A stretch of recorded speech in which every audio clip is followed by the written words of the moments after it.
Chère Rebecca,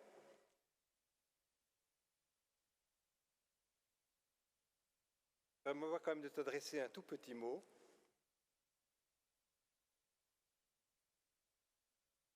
Toi aussi, tu ne seras pas curé. Mais, et je le sais déjà de longue date, tu as dans ton cœur cette âme d'apôtre pour annoncer l'Évangile et pour accompagner, ici en Brabant-Wallon, toutes ces communautés, tous ces hommes et ces femmes dans leur mission et de faire vivre ainsi ce vicariat avec tous tes collaborateurs. Tu intègres aussi ces grands complexes, à géométrie variable ou complexe, disait Jean-Luc, qu'est l'archevêché et le conseil épiscopal. Et je pense que ta présence, pour nos premières réunions, nous a déjà montré tout ce que tu apportes aujourd'hui déjà pour notre Église en Brabant-Wallon, mais aussi pour notre archidiocèse. Alors, le soir, quand tu te seras un peu remise des lamentations reçues au long de la journée au vicariat, des projets que tu auras pu, avec tes collaborateurs et avec chacune et chacun, élaborer, monter, exécuter. Quand tu auras pris du temps en famille, que les enfants seront couchés, tu auras peut-être encore un petit peu de temps pour lire et découvrir l'histoire de notre grand et complexe archidiocèse.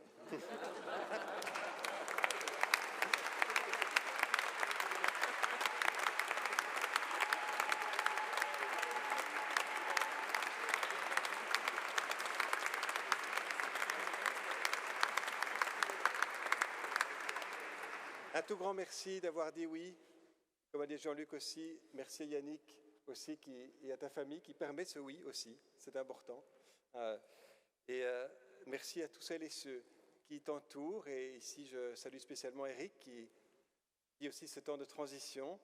Et puis Alain, le doyen Alain Demar, qui sera ton adjoint à l'avenir, dès à présent déjà aussi, mais et qui est là aussi spécialement aussi pour accompagner les prêtres et les diacres du vicariat. Eh bien, frères et sœurs, au terme de cette célébration, prions tous ensemble pour Rebecca Alsberch. Invoquons l'Esprit Saint pour sa mission et celle de son équipe.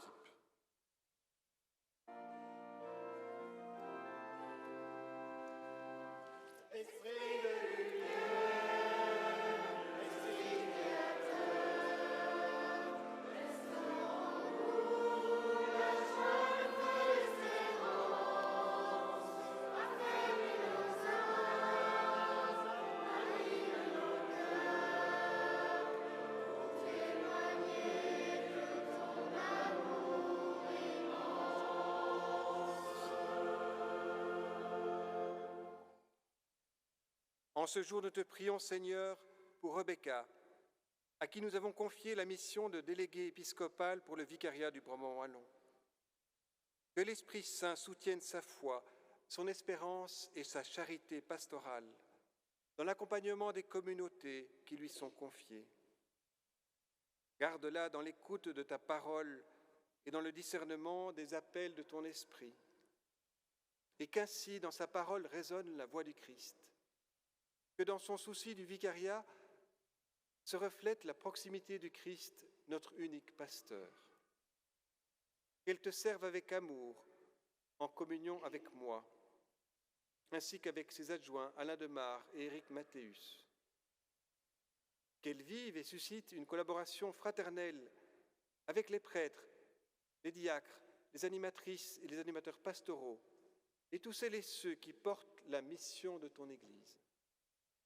Accompagne Rebecca et son équipe pour qu'ils éveillent les charismes nécessaires à la construction d'une Église vivante, ouverte et témoignante. Une Église selon ton cœur, enracinée dans la joie de l'Évangile, qui fait route ensemble dans une même communion, tout entière au service de la gloire de Dieu et du salut du monde. Nous te le demandons par Jésus le Christ, notre Seigneur. Amen.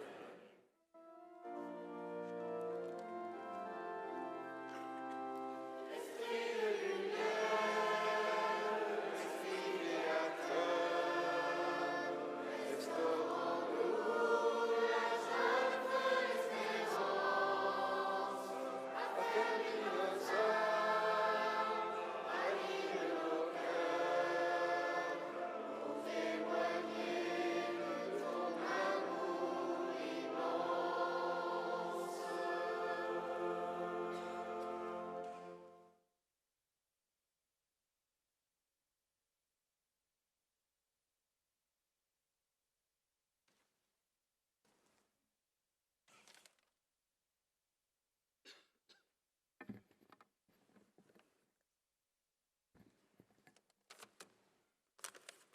Je n'ai pas écrit en 14, mais j'ai qu'une page, même pas entière.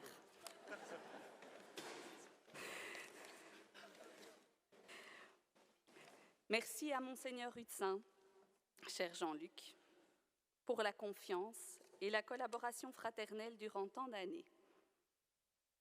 Merci pour le soutien qui va rester entier, je le sais. Merci à Monseigneur Terlinden de cette confiance qu'il renouvelle pour le présent et l'avenir. Merci à Alain et à Eric et à toutes les équipes qui m'accompagnent dans cette mission.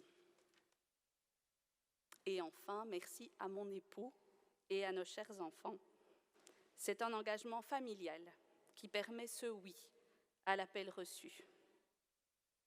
Je dois bien vous avouer que je me sens toute petite face à la mission. Mon mari vous dirait que je suis toute petite. Cette mission qui m'est confiée, et en même temps, je me sens forte de la grâce de cet appel et portée par vos encouragements et vos prières. Au début de l'épiscopat de Monseigneur Terlinden, Catobel me demandait de formuler mes attentes face à sa nomination. Et je ne souhaitais pas faire porter sur une personne la responsabilité de chacun d'entre nous. J'ai donc plutôt formulé des attentes, des désirs pour votre Église, et je trouvais juste de les reprendre aujourd'hui, car c'est ce qui m'habite à l'aube de cette mission.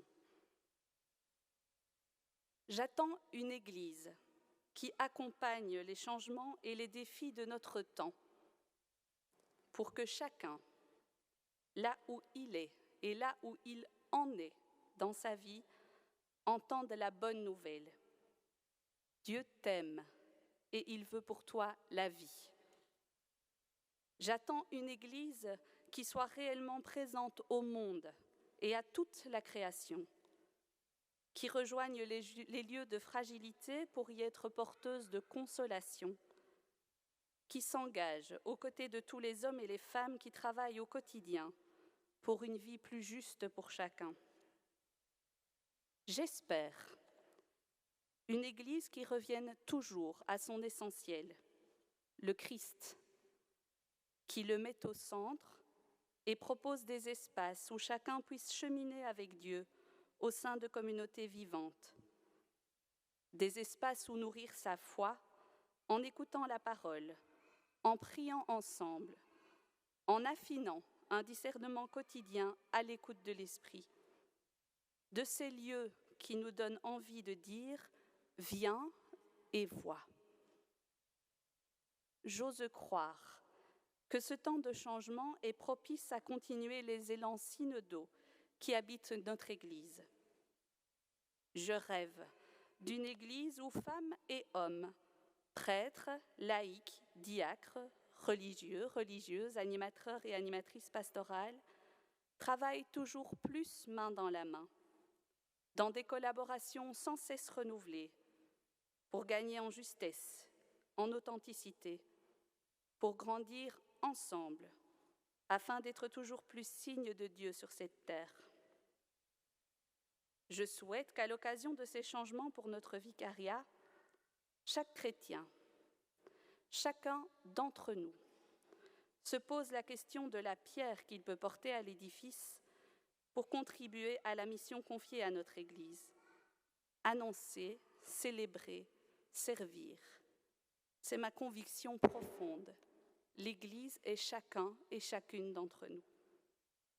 En communion avec vous et reconnaissante du chemin que nous pourrons faire ensemble.